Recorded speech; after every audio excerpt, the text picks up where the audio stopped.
আম্মু আম্মু, মাছটার উপরে ভালোভাবে মশলাটা দিয়ে দাও, আমি মাছ ভাজা খাবো। মাছটা ভিতরে রেখে আসছি মেশিনের।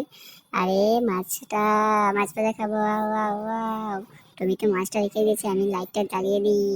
আম্মু, আমাকে বের করো।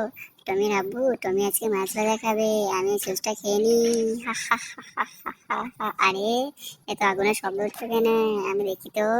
আরে টমি কোথায়? টমি, টমি বাবা, আমার নিজের ভুলের কারণে এমন অবস্থা হয়েছে আমার বাচ্চা। আমি তাড়াতাড়ি হসপিটালে যাই, নাহলে আমার টমি মারা যাবে। টমি, তোমার কিচ্ছু হবে না বাবা। ডক্টর আঙ্কেল, যে করে হোক বাঁচিয়ে দাও।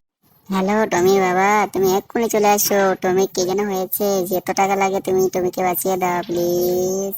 আমি চেষ্টা করছি। টমি এত শরীর খারাপ হয়েছে যে বাঁচানো যাচ্ছে না, বাঁচানো গেল না। বাঁচানো গেল না, সরি। টমিকে বাঁচানো গেল না। প্লিজ বন্ধুরা, টমির জন্য একটু লাইক, একটু সাবস্ক্রাইব করে দাও।